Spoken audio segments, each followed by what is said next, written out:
Today, we are talking to a placement veteran about the role of placement in the child welfare process. Join us today on Fostering the Future.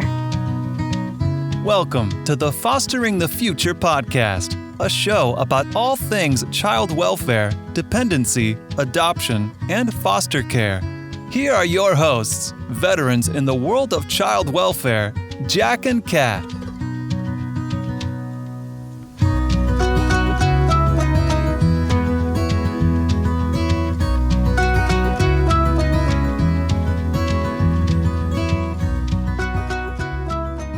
We believe that every human has incredible and equal value regardless of what side of the courtroom we sit on. We hope that everyone feels welcome and accepted here on Fostering the Future.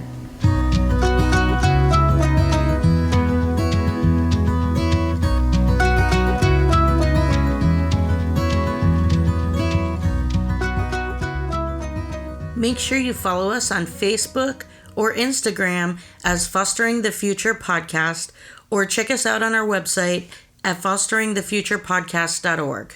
This is Kat, and I'm here with Jack, and today we have a very special guest, Elyse, who has until very recently rocked child welfare as a placement supervisor. Thank you for coming, Elyse. Thank you for having me. So, Elyse, let me ask you a very serious question. What is your favorite drink at Starbucks? It used to be a venti Starbucks double shot, but they've changed it now to the brown sugar oat milk shaken espresso, which took out like 2 espresso shots. Oh my goodness. Well, can you get that and then add the espresso and it's the same thing? You can. So I just switched up my whole order. Okay. I just changed it up. So what's your new order? I'm drinking chai tea lattes, adding extra espresso to it. You need to make it a dirty. We like that too. Have you topped it though with cold foam? No. Yeah, the vanilla cold foam on top. Now, this is like an $8 drink, so I only waited till I have rewards to buy that. Sounds like we need a field trip this week. Okay, so you get an ice or hot? Iced. Always iced. I'm from Florida. Okay. I don't need hot coffee. I burn my mouth every time I drink hot. Absolutely. Except for if it's really cold out, and then sometimes the chai latte. So you get an iced chai latte with 2 extra shots of espresso and cold foam on the top. Yes. I like it. We're going to try that. Can we call it the Elyse?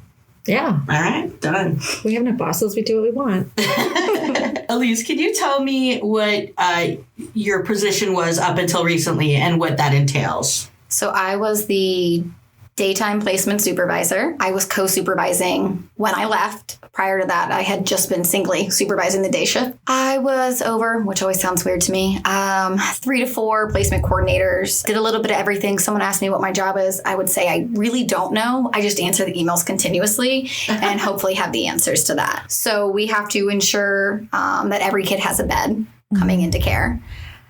So just kind of coordinating, assisting my placement coordinators where they needed it, they needed help. If it was to write a waiver because they didn't have time, I'd write a waiver. Just for people who don't know, what is a waiver?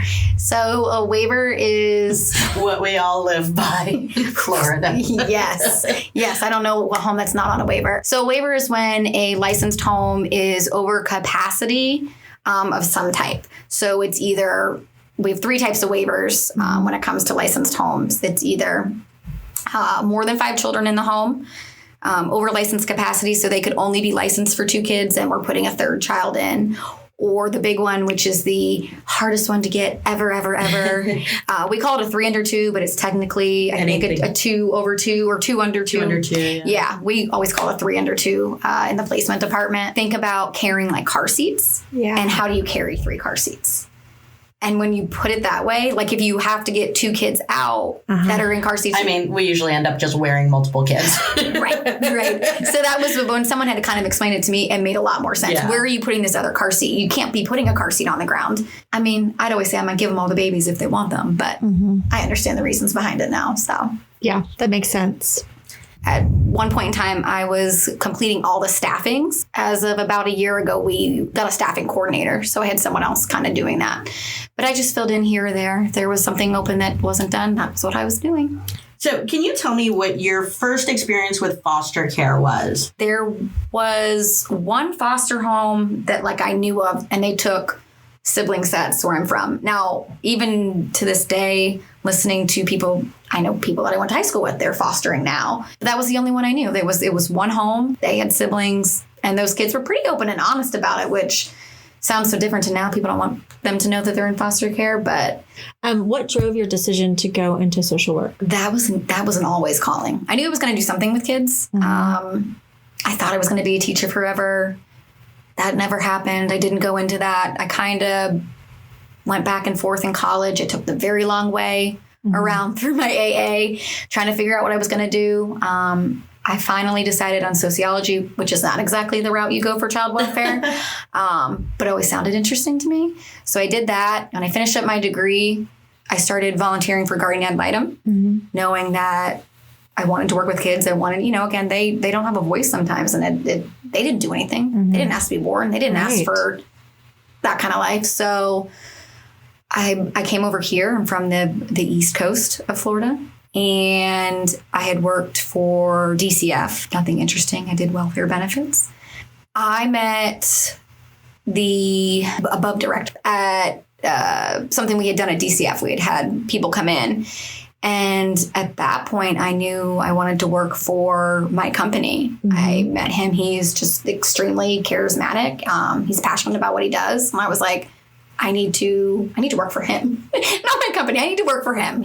He seems like a great leader. So that's what drove me to where I'm at now. Can you tell me about the formal education that you completed? I have my bachelor's in sociology. Okay.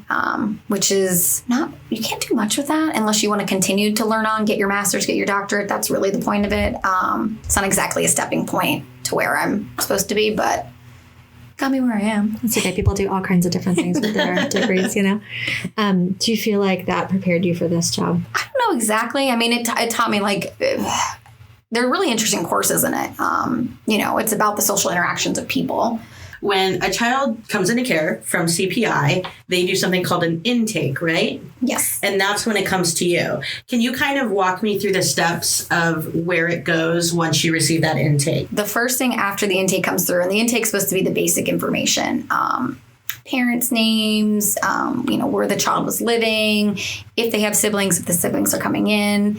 It gives us the basics of, medical behaviors, personality traits. So then our next step is to kind of do our research. So we need to know things that CPI may have not caught. And again, sometimes CPI has only met these kids for a couple hours. This is something that treasure that came right off. Sometimes they do follow the cases, so they'll have a little more information, but no, not all the time. So we start doing our research, and we have a system it's called FISFIN, and it's not the same everywhere. That's the Florida network. So we go through that. We That's search the master database. It is. It holds all information, all the knowledge. So we check that for all previous cases, intakes, to pull any information we can. I mean, sometimes you find, things that even CPI didn't know. Oh, there's previous siblings. Those siblings are in care. Those siblings are here. Does that sometimes give you guys information about behaviors and medical needs that maybe CPI didn't catch? Because one thing that we've talked about before is that one of the struggles with foster homes is you'll get a placement call and it'll say one thing and then you get the kid and it's something else. But one of the things that we've talked about with that is, how do you get that information? You would get that information maybe from the parents. Sometimes the parents are not conscious. Sometimes the parents are not present. Mm-hmm. Sometimes the parents are unwilling to provide that information because they think that if I give that information, they're going to take my kid. You have this time with this child, and if the parent isn't providing that or isn't able to provide that information, and it's not something you can visibly see, then you can't really cast blame on placement or CPI for not providing you that information, because how would that information be obtained if it wasn't provided or visible, right? But so one of the ways that you guys sometimes find that information, I guess, is doing research in FISFIN before moving to the next step. Yeah. I mean, you find a lot of good things. Again, it's sometimes those get called in on those intakes, and it's, like you said, previous medical. Oh, the child has this heart defect, or they have this. And it's so then we can ask CPI, hey, can you go back to mom? Can you go back to caregiver? And can you ask these questions? Can you look for this medication? Can you ask the child if they're old enough? What does this look like for you now? Is this also where you find out, oh, there's a sibling in care, let me place with them, or this child was in care before and placed at this home, let me see if that child can go there. Is that where that's done? You can look in there. That's not my exact favorite. We had an old system. We've moved from that other old system. So that's the one that I like because it gives that information. You don't have to go searching for it. It's like right there popping up. If you type in their name, it'll pop right up. But yeah, that's the holder of all. Okay, so you do the research in FISFIN. What's the next step you take? I would be looking for placement availability. So that's depending on age and gender, sibling sets, not sibling sets, kind of what kids' needs are. So depending on that, that's kind of where you go. It can, maybe there's some medical issues. So if there's medical issues, we need to send the consents for medical evaluation. If there are therapeutic needs, we're going to reach out to our therapeutic team. Right, every once in a while we get that straight normal kid. We've got no issues. We've got nothing going on. So then we'll start calling down the line of our foster parents that they fit. And what makes you make the decision of where to go on that list? But every Friday we do a meeting with our licensing team and our contracted licensing teams, and we ask for available beds. So they'll give us a list of what the available beds are and what the profile for that home is. So you start with that list. Best case scenario would be if a kid's coming out of one county, we place in that county. Right. That's always where you want to go. It makes it easier for transportation, case court, management visits. Yep. That's where we would start. And then after that, depending on how many calls we've made, you start moving around. You start calling your go-to foster parents, those ones who they will take kids a little out of profile. If they have only one bed available, but they'll take two kids because they can make the rooms. It's a game. It's a puzzle piece game. I like puzzles, so it's making the pieces connect. When I get a call from placement, sometimes I hear the kid in the background. I remember one kid in particular, placement was talking to me, asking me to take him. I could hear him in the background telling her what to say. So, like on one hand, I kind of think that's kind of cute that like they're in there hanging out with you, but that's also got to be that's got to be a lot of anxiety to basically be trying to sell this kid to a family with the kid sitting right there, and then they're hearing the rejections as you are. So prior to COVID, we were in office all the time, and we loved it. We loved having kids in. Now, especially when they brought the babies in and CPI was walking down the hallway, please bring this baby into our office. We elect all the snuggles. But we always welcomed kids in, case management with kids, CPI with kids. I mean, getting to know your kids was really important to us. Our teens, they were always welcomed in. They'd come in, they'd do homework, they'd listen to music. When it comes down to time of confidentiality, we ask them to leave, we take them back, we walk them back to case management. So generally they're not normally there when you're making calls, is that? Yeah, I mean, it depending on what kind of information we're sending out. If we have our regulars. So when you're talking to group homes or foster parents, they know the name, they know the behaviors. So you're not really giving out information. So we just try to make sure that we're not saying name / behavior / medical in front of children, because you have regulars. We have regulars, unfortunately, mostly with our teen population. Those are the ones, though, I would say, us as a placement department have so much more of a bond with because they're in your office. You know their names. You know their story from start to finish. That's what I loved about the job. Not that they were regulars. I didn't like that part about the job. I had learned it from my director that these are all of our children. That explains a lot about the placement. I've got to tell you, every time I go to the office, placement is my favorite place to go. I just feel like some of my favorite people, that's where they are. I don't know. I just feel like that's where magic happens.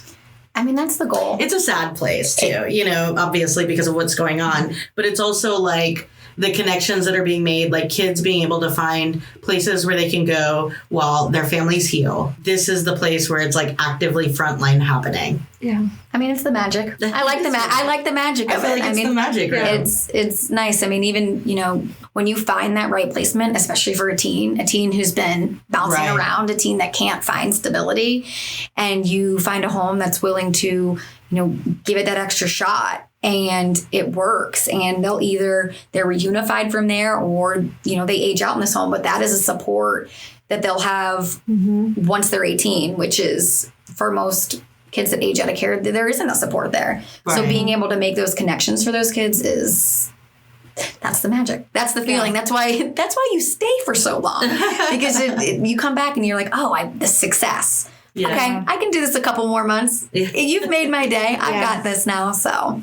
At least one of my adopted children was placed by Elyse. That's why she's one of the special people in placement for me. And I always say, like, basically her and, her friend that we were talking about previously, like, they could call me and ask me anything, and I would probably take any, like, oh, just out of JDC, oh, weapon charge, cool, send them out of, like, I will do anything. Like, but also because both of them I trust. Like, I trust that they know my home, they know me, they know our strengths, they know, what our family is capable of. So, for me, it's like, wow, you care more about making sure that these kids are in the right place than just about, checking off boxes. So I don't know. I love placement. They're my... Aww. I love placement too. After you want to come hang out at placement with me sometime? Let's take a road trip. We're always welcoming people. We always say, if someone wants to come sit in, see what this mess is like every day, you are welcome to see it. So approximately in a given day, about how many placements does the department handle? That has fluctuated so much since I started. Right. When I started, I would say, including, repeat kids, not brand new placements, we would probably, I would say, anywhere from 10 to 15 would be normal. So in a given day, you would have 10 to 15 placements that you've got to figure out, and that is new plus existing placements that need a new placement. Correct. Okay, so 10 to 15. And in general, when you start that day and you know that you may have 10 to 15, maybe less, maybe more, how many beds do you have open on a given day? Depending on what we're looking at. I mean, again, if you have teens, group homes normally fluctuate with the open beds. So that kind of changes. Right. We find ourselves in the ebb and flow, though. Sometimes when we're placing, it's all teen girls on the board. And you're like, I have one teen girl bed open in a group home. Why do I have 15 on this board? The needs never really matched. Never. And it always is some type of set, regardless if it's gender, regardless if it's amount of kids. It'll be like sibling sets, but they're only coming in sibling sets of 4. Right. Why is 4 the magic number right now? I was seeing that recently, actually. I had a sibling group of 3 going home, and there were like 5 sibling groups of 3 on the board that day. And that's where I got my sibling group of 3 that came in. You'll say to yourself, I don't feel like there's any beds. I mean, we've got down to where our availability list in, one county versus the other is down to like 3 or 4 open beds in that county. Oh my goodness. And you're going, I don't know where this X amount of children are going to go. Mm-hmm. But we're very lucky. You're creative. We're creative, but I give a lot of credit to our foster homes. We know how to make space. We know how to put together a bed, lickety split. No, I mean, our foster homes are where the heart's at. They make miracles happen when we don't know what we're going to do. They take, like I said, our homes will take kids that is not their profile. That's not what they expected. But that gives them a bed for the night. That gives them, gives a child a place to sleep. That's the magic right there. Yeah. And I've also found that some of the biggest blessings that I've had and some of the most magical experiences with placements that I've had have happened because I said yes to a placement that I always said I would never take this age, or, they needed something in that moment. And I'm like, hey, I've got a bed. We can make it work short term. And then, it turns long term. And, well, Jack, you're magic too. So I don't know about that. No, I think true. Jack Daddy is magic. I like that name. I like that a lot. Yeah. I came from Texas and I was in case management for 2 years, a long, long time ago. And at the tail end of my time there was like a big event and that was out of state, and tons of kids were removed. I don't have a number because I didn't get any of those kids, but some of my colleagues who are in case management got all these kids on their caseload. Have you ever had a day that you were like, oh my gosh, there are so many kids? Or have you had any days like that? Or, they're like... Oh, at least once a week. Once a week. No, when you say kids, though, that come from out of state, where we're located is the visiting area for every state. Yeah. So we laugh all the time. We'll get kids in from people that are vacationing here.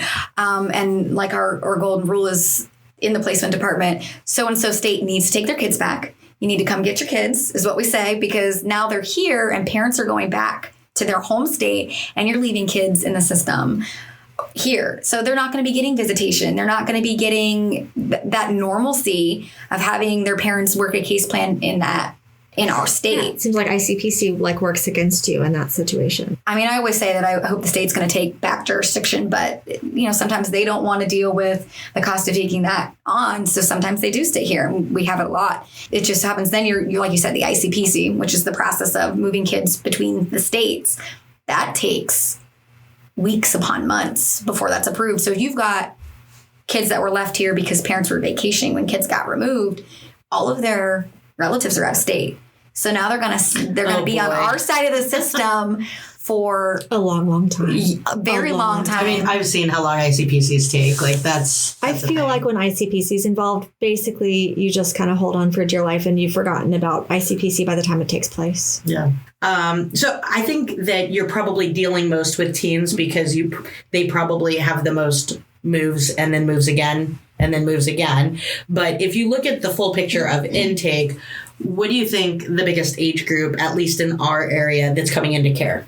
I can't say that there is one because, like I said, we go in these ebb and flow. So, right. Sometimes like you said, it's all little, sometimes it's all big. I mean, and sometimes it'll just be via diagnosis. So when we say it, sometimes it's every kid that enters, they have an autism diagnosis. I'm like, what? You can't do every intake with an autism diagnosis. We can't do everything. But it'll be just even the most random things, every kid that comes in. CPI's messing with you. I know, every time, every pumpkin spice latte season, it's also autism season. Right. Or whatever. It will be. It'll be every kid that comes in only has one leg. How does every child only have one leg? I'm telling you, sometimes it's as small as that. I kid you not. It's something so minute. So if we're kind of looking at this, if there's somebody listening who is considering being a foster parent and their thought is, what is the need really? So what you're telling me is there is a pretty great need for foster parents.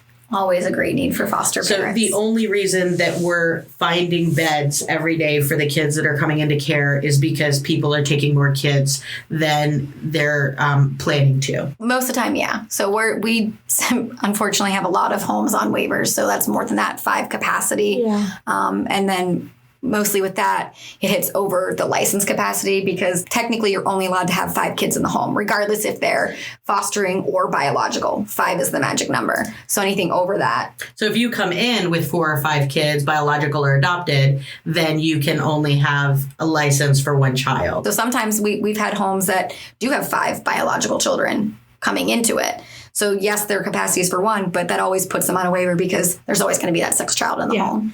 And I think what I've seen as a trend for foster parents is if you're doing it for a while, at some point you're most likely going to end up having a placement that turns adoptive. If you're adopting placements, your family is growing. So unless you want to stop fostering, and while many have to do that because they don't have the space to expand, most of us foster homes, when I started, do you think that I ever thought I would have 8 kids?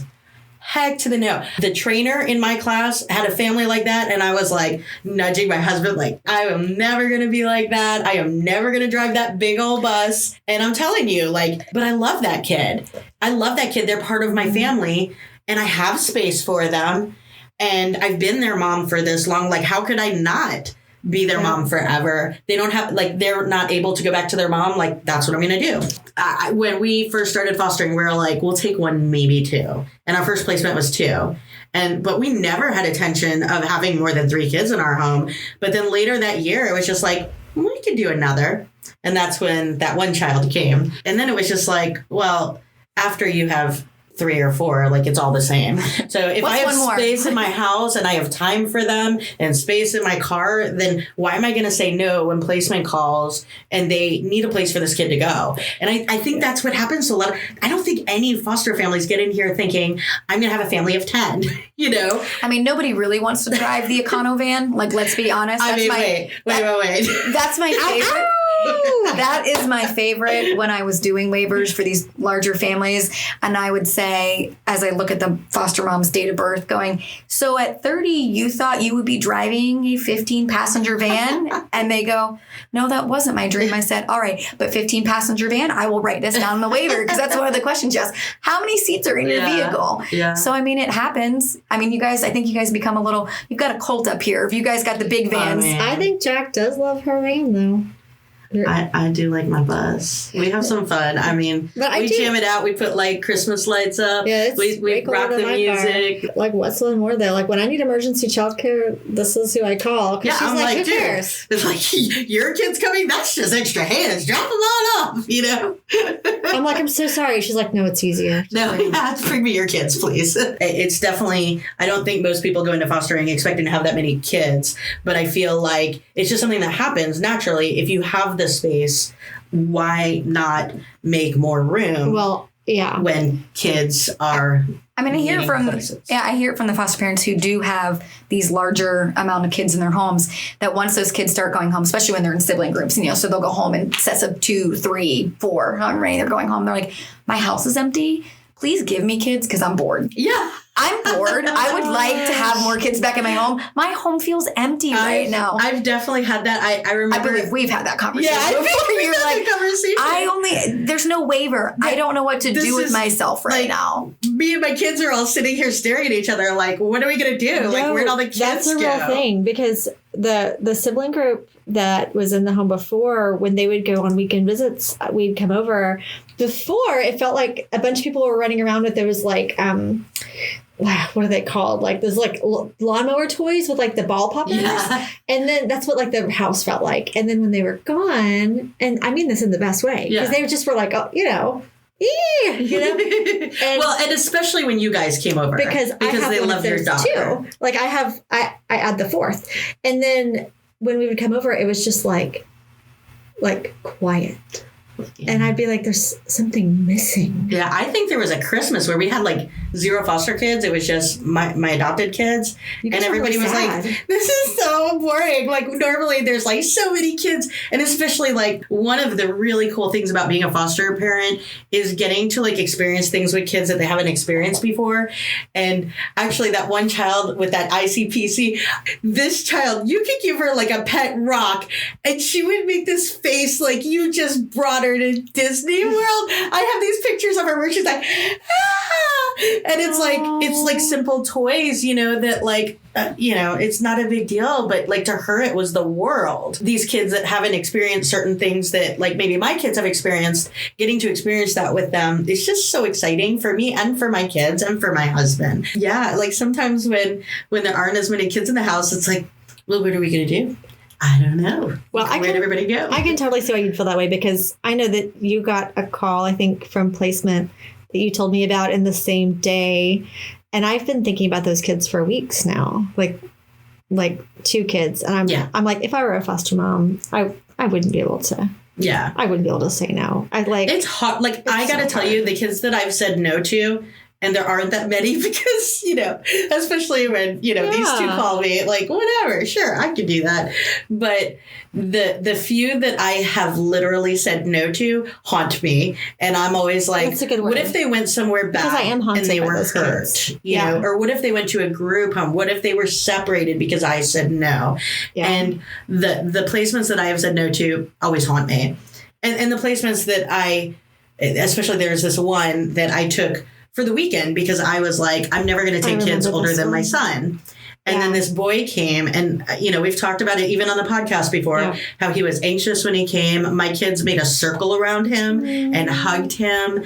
And they were all like, the ones that were foster kids were like, we're foster kids too. You're okay. You're safe here. Nobody's going to hurt you. You don't have to be scared. And by the end of the weekend, he was crying, begging not to leave. But I just felt like I had made a promise to my son that he wouldn't have brothers or sisters that were older than him. I had to, you know, honor that request from him, especially because he gives so much as a brother and as a son. Like honesty is stability for kids. Right. Yeah. But that's that hard. Kid leaving tore my heart up. And I still I wonder all the time, like, did he reunify? Is he in a group home somewhere? I'm haunted by that too. I was like, what if I could have just said, Yeah, so I don't know. Maybe that's not the best thing to tell people because, you don't want to be haunted, but we really do need foster parents.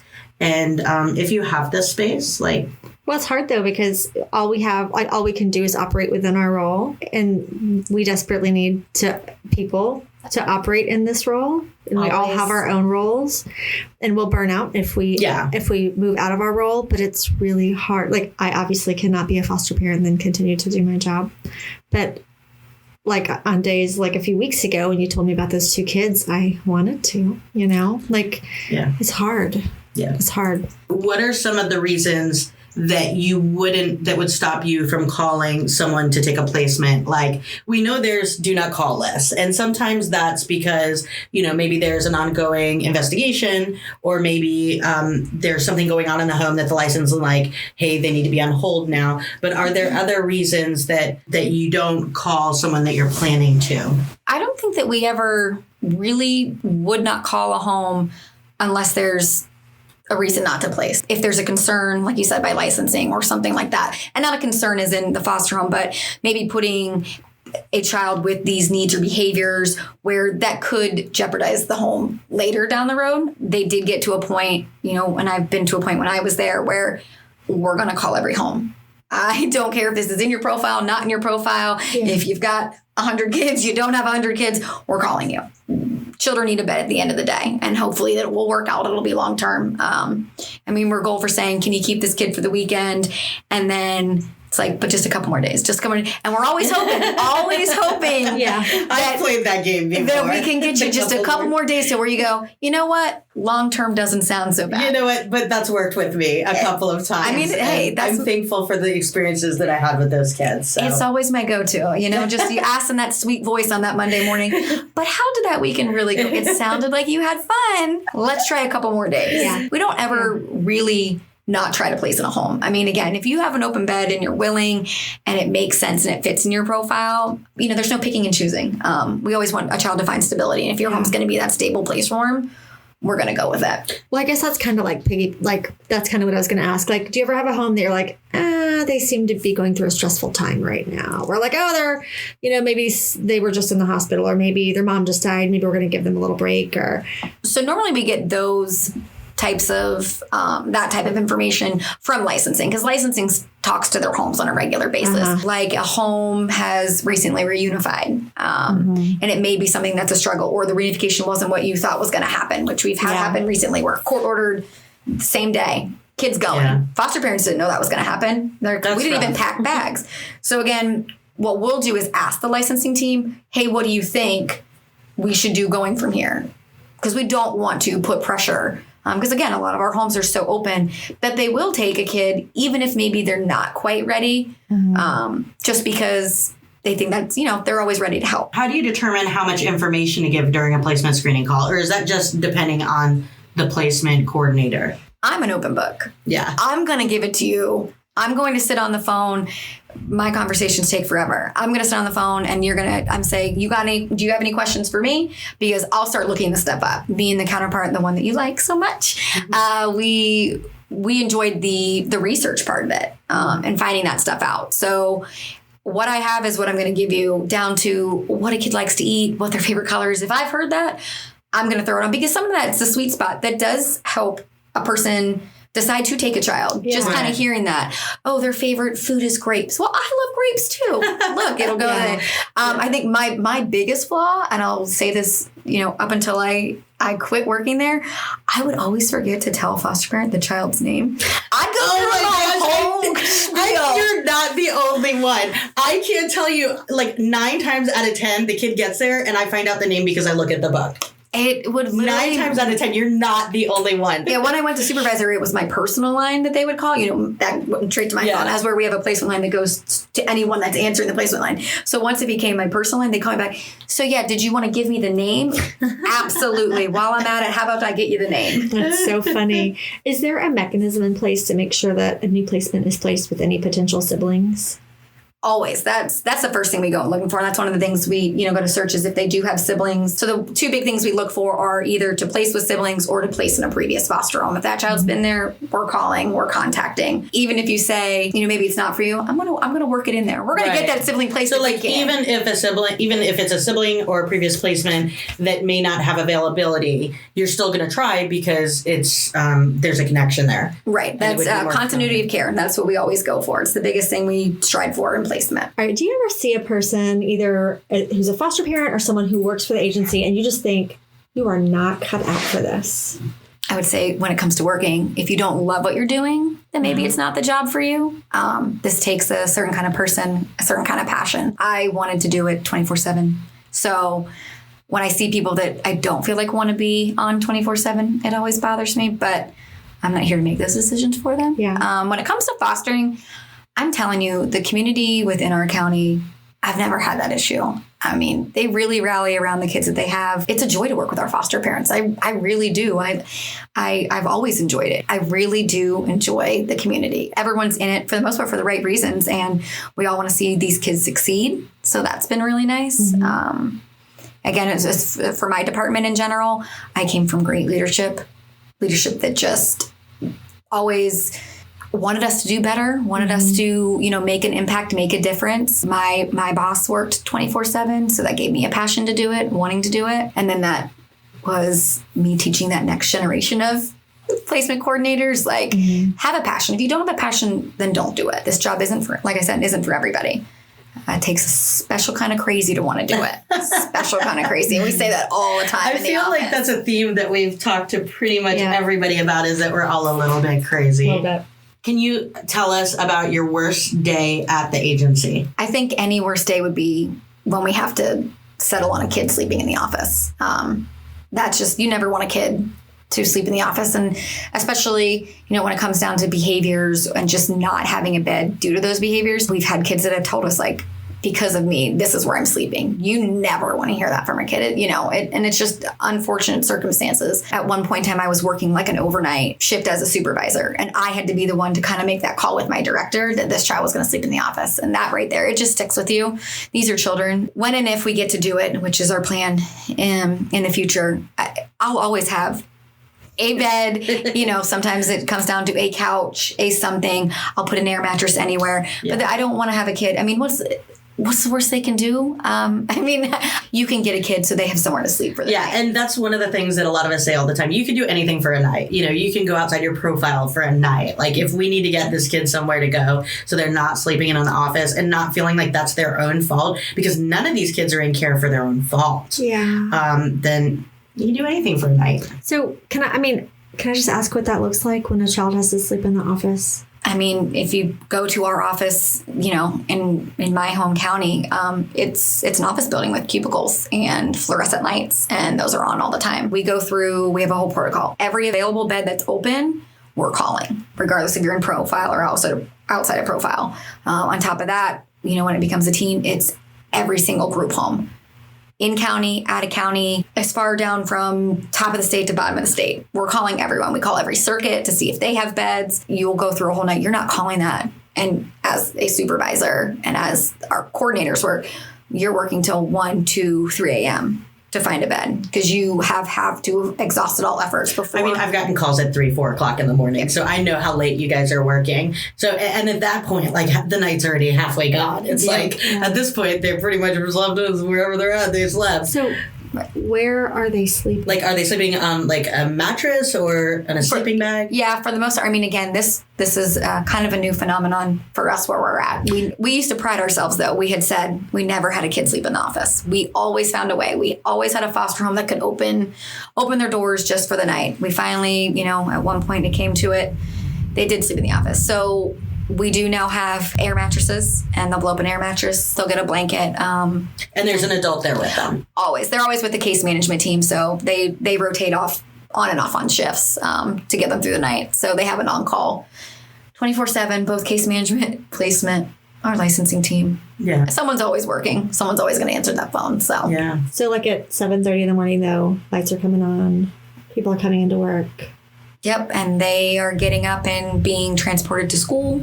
They're being transported to a day treatment program, say if school's out. So it's like a daycare program for our older kids, transported to appointments, wherever. But yeah.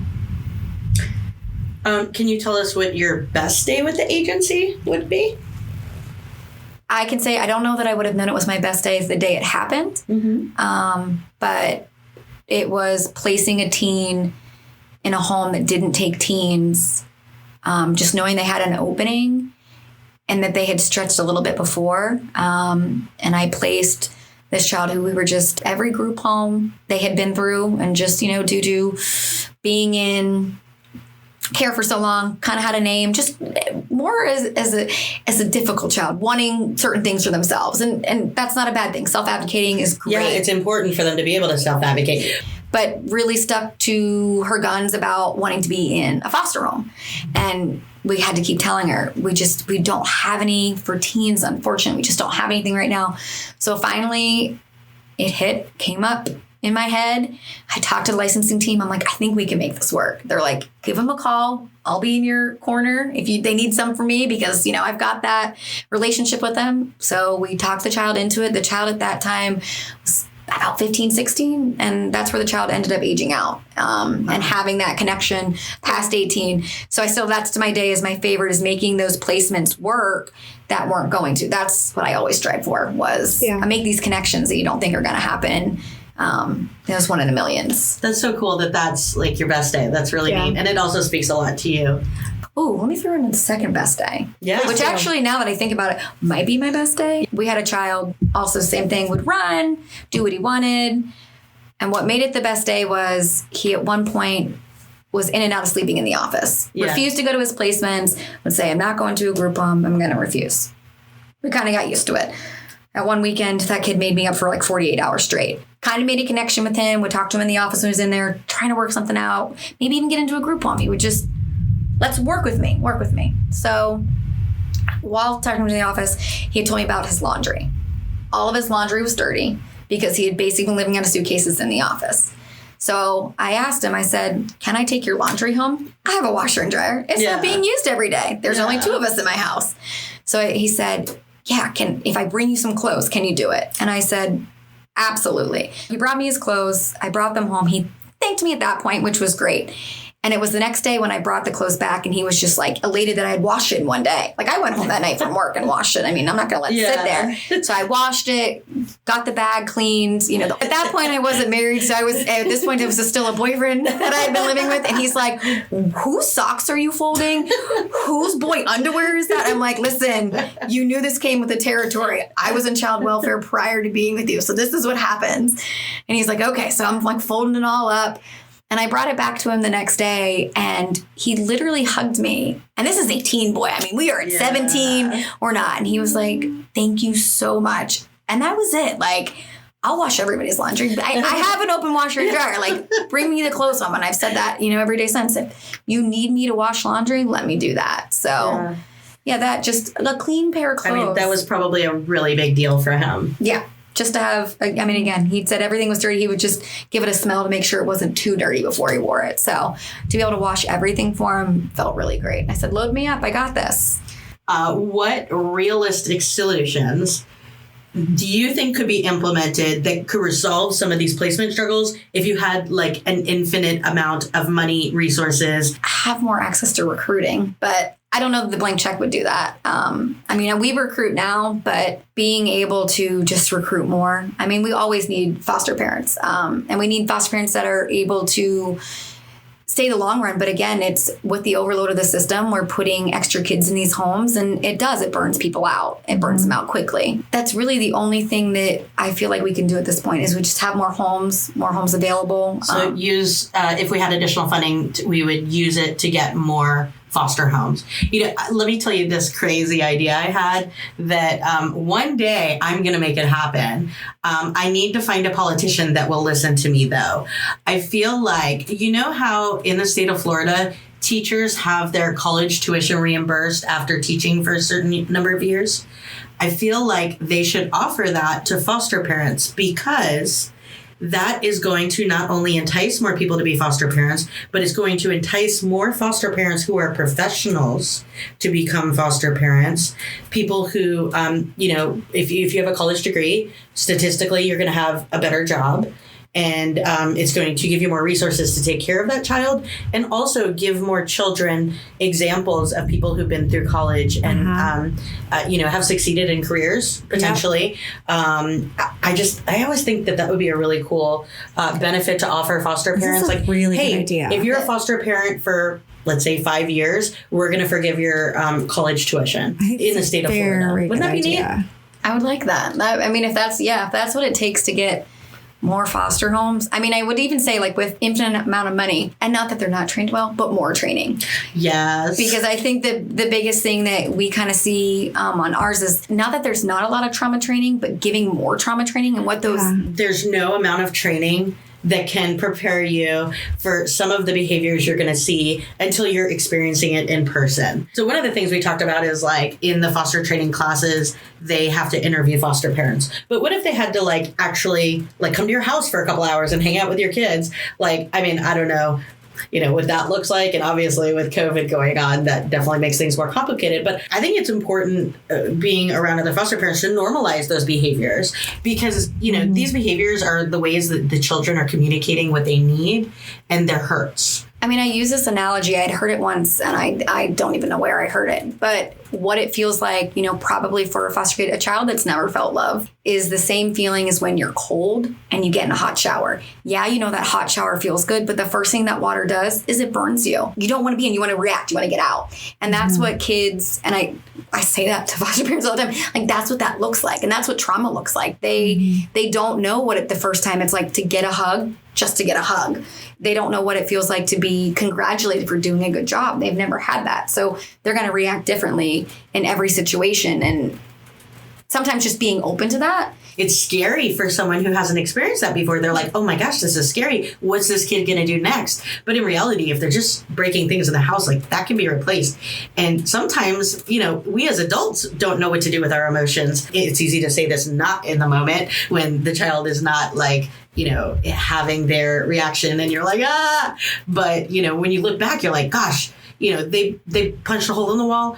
If I knew everything that happened to them, I'd want to punch a hole in the wall too. Like, let's punch a hole in the wall together. That might not be a great financial plan. Correct. Yeah, so you can do something increase some home repair, but in reality, like, if they're not hurting other people, these can be small things that can be dealt with. They can. And honestly, we do really similar things too. Like, I mean, I can recognize in myself when I have no control in my own environment and I'm seeking out control in the same way that, like, a small child is like, I will eat only French fries. Watch me. Right. I will make your life miserable. French fries are really good, though. And if I could only eat French fries, I would only eat French fries. They are. And I can recognize the same behavior in myself as adults. Right. And, I would say that a child who made your life miserable for 48 hours probably did not like the warm water. They probably really enjoyed the laundry. I mean, I still talk to that child, and that child has aged out since then. And so that child knows he can call me if he needs anything. And that's important to me, was to know that connection was made. I don't need it to be a forever, everyday thing, but still reached out when he did need something. Yeah. So. I mean, typical kids do these things too, which I think kids without trauma. Like, and that's what they say, especially when it comes down to teens. They're like, oh, these behaviors, but that child's probably been in trauma a lot longer than we ever caught up to. Mm-hmm. And so they were just managing it. And now we're seeing the effects of prolonged trauma and what that looks like. And that's going to come out. Once they're comfortable, once they get used to the shower. Yeah. And they feel like they can, like, reach down for the shampoo bottle or whatever. Oh, no. They're like, here we go. Yeah. Here we go. You ready for it? Yeah. To kind of get an overview of the spider web of how everybody works together, the partners that placement works with are CPI, because they send you intakes, right? Correct. When we take an intake, we have from the time the intake is completed until 4 hours later to place a child. Oh, really? There was a time frame. That is, not everywhere. That is just what we've contracted in our county with our CPI agency. So we have 4 hours to place a child.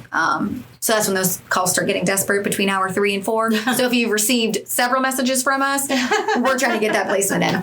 At that point, the CPI team will transport to our on-call agency, depending on the county. One county has 2 agencies, one has 1. So if it's from County A, they'll go to that. If it's County B, we have one of our own calls. So then they'll sit until we have placement. And then also contacted between us is that there's a 3-day rule, and CPI transports for the first 3 days. So you interact with CPI. Yes. Case management when it's an open case. Correct. Licensing to determine whether a placement is going to be approved. Correct. Right? Am I missing anybody? Is there anybody else you interact with? So we have connected with us our therapeutic team. So if a child has therapeutic needs, we'll contact our therapeutic team, and they'll start working on those needs for their homes. We also contact our medical team if there are medical needs. So if kids come in, that have medical needs that are long lasting, they'll go under our medical side. We have contact with group homes, or sometimes we can bypass licensing if a child or if a home's not on a waiver. We'll directly contact our foster parents. We also have contracted agencies for licensing. So sometimes we contact our contracted people and they contact their homes. Is there something that determines whether you go to someone who's licensed directly or a contracted agency? Whoever has the opening for that child will start on that list, and then we'll kind of backtrack between the 2. Okay, so what do you think are some basic things that foster parents can do to work better with placement? So I think the biggest thing is if a foster home thinks they're going to disappoint us, just let us know that the answer is no and it doesn't fit for your home, because we'll move on. We don't want you to be thinking that we need you to say yes to every placement, because there are homes that at that time it might fit in their home and we haven't thought of them. Puts us into thinking outside the box. That's the best thing that we can do. So other than that, like I said, our foster homes. So don't worry about disappointing placement. Just let them know as soon as you've made a decision so that they can move forward with finding placement and security for the child. So you don't have like a blacklist of people that you're mad at right now because they said no. I would never say that, ever. It's a secret. Will you tell me later? I can tell you. Okay. No, I do. I love most of our foster parents. They're really great. And I know who my go-tos are, like we say. I can tell you too. If I'm in a pinch, I know who to call. And still, I'll reach out. Like I said, I reach out to those homes that I've talked to forever, and I still have those great relationships with them. So, okay, can you give me a word that you think people would use to describe someone in placement? I would like to think they hope that they were dedicated. That they know that we're always trying the best. I think sometimes you might not understand the reasoning, and I've had to kind of explain the reasoning on the backhand why we do what we do. We always want siblings together. We want kids together. But sometimes it's just not the possibility. So we're trying to find the best placement for a kid. And if that's splitting them up, it's trying to keep them in the same county or putting them with foster parents that are friends so that we know that they're going to see each other. They're going to have that visitation. Yeah. I don't know that it's always comes off that way from us, but we promise that's what we're doing. But I hope that our foster parents know that we do care about these kids. These kids are our kids. Hope that people can see that. I think I've said that before, is that when I talk to placement, I can tell that they really care about these kids. Do you see yourself that way? Oh, yeah. This is 100% a passion / obsession for me. I mean, I'm very dedicated to finding those kids a bed. I like making relationships not only with my foster parents, but the group homes and our group home directors. And, sticking to my word is a big thing. So I always try. I never make a promise to a kid that I'm not willing to make sure will come true. Or I tell the kids I'm never going to make a promise in general because I can't always promise everything. So, but yeah, the team that I work with was the same way. Every day we wake up and we're looking for those placements, and not just to be temporary, we're looking for long term. What would surprise most people to learn about how placement works? That we're always working ahead. We hear a lot, why have you waited till the last minute? And that's not always the truth. Again, when we get notice that a kid has to move or that a kid's just for respite. Listen, sometimes you're working in the negative of just trying to find kids long-term homes, not find them temporary homes. We're always working towards what a long-term goal is. So our brains are moving a million miles a minute. And And again, it's a lot of conversation. So we go back and forth and it's great. But just to have that conversation because it does help. And some people are better talking to some foster parents than others. So you're like, hey, you make that call because you know the sweet spot for that foster parent. And you can get those placements. But yeah. Hey, Elyse, you call Kim. Yeah. She'll say yes to you. Yeah. We're always moving. It's always a moving piece. We're always trying something. So what do you want foster parents to know about placement? We're doing our best. I mean, it doesn't always seem like that, but I mean, again, our team's 24/7, so there's always someone working. We care about them just as much as we care about our kids. Be patient with us because sometimes we're a little tired too. We're a little grumpy. I mean, at 3:00 in the morning when you're trying to find a placement, I would imagine. Especially when you're working that overnight and you have to be up again at 8 a.m. and I understand, and that's those calls when people would answer. I was working overnight and I'd be like, I am so sorry. But can you take a kid? I always think it's funny when foster parents get mad. Like, they call me at like midnight. It's like, you mean when you were laying in your bed, comfortable and cozy, and they were sitting in a desk, like, trying to find a place for a kid to sleep that night? Like, I'm so sorry. You had to, like, hey, turn your phone off if it's that big of a deal. But what do you want the public to know about placement? I don't know that the public understands what placement is, again, because it's different in every county, every state. Different situations, kind of how it works. Sometimes I've heard that case management does all the placement themselves. So I don't know that the public who doesn't work directly with our system is going to even know what the placement is or what our department does. We don't want a child to sleep in the office. So I know that we get a bad rap about that sometimes. And people do think that that's kind of that we don't care if someone sleeps in the office. I promise we do. We all go to bed with a heavy heart. A night we have to, tell a kid, here's your air mattress, here's a blanket. We'll see you at 8:00. So just know that there's a lot of people caring about these kids. Speaking of how much you care about the kids, the secondary trauma that you guys receive in placement from, being around this trauma all the time, causes trauma fatigue. What do you personally do for self-care so that you don't get burnt out? Being in the community. I like going out and doing stuff. I travel. That's a big thing. So if I have a free weekend off, I am somewhere not in my home state. But yeah, I live in a really cool area and there's always something to do here. Other than lack of beds, what are the biggest struggles you face? I'd always say it's the amount of kids, which is unfortunate, but that then turns into lack of beds and lack of resources. Like I said, the trauma informed parenting, I feel like I wish there were more courses on that, more things to offer, and just support. I don't know that our foster parents I know that they get mentors. I know that they have a big community. They speak to each other, but I don't always think that there's enough support. I meet foster parents sometimes that don't have a community of foster parents. And I'm like, how are you still doing this? Because if I didn't have my people, there's no way I would still be doing this. I think it's been big in like I said, our circuit. They've started the mentor program, the mentorship program. And I know that's really helped. We're getting our veteran foster parents who have done this for years and years and years, have had many kids, seen it all. So they're getting those new foster parents, and that's elongating how long these foster parents are staying on board. Because again, that's the biggest thing is the burnout, the turnaround within 1 year. And I know that our team has really worked hard for that to be eliminated. You're kind of on the front lines there. You're one of the first parts of the puzzle when a kid is removed. You have interactions with the kids, you have interactions with CPI. You guys know what these kids are coming in for, what's going on with them.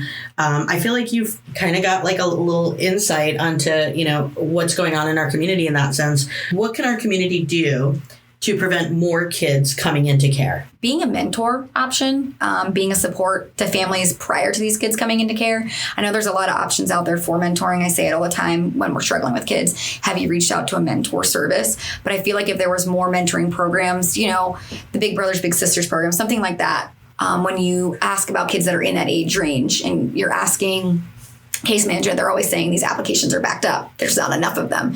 So just having a support in the community that would help these parents who are feeling overwhelmed in their situation may stop that. Because again, a lot of these sometimes it's for reasons of just, mom's overworked, mom's overtired, and she's doing, sleeping. And they'll say, well, mom's not being protective in that capacity because she's sleeping while her kids are awake. But if mom had a support maybe we could keep more kids from coming into care. Some of the issues you're not going to be able to fix, right? Obviously. That's an interesting idea. I hadn't thought about that. So a lot of kids that come into care, there have been multiple CPI reports before they actually do come into care. So maybe on the earlier reports, even if there's something unfounded, that there's more of an effort to provide them with resources that would be of a mentorship type of service. Yeah.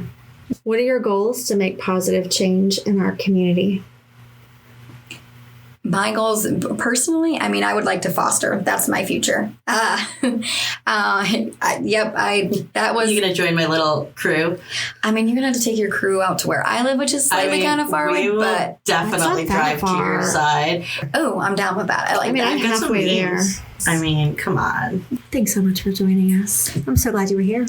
Thank you so much for coming all the way over here. I really appreciate it.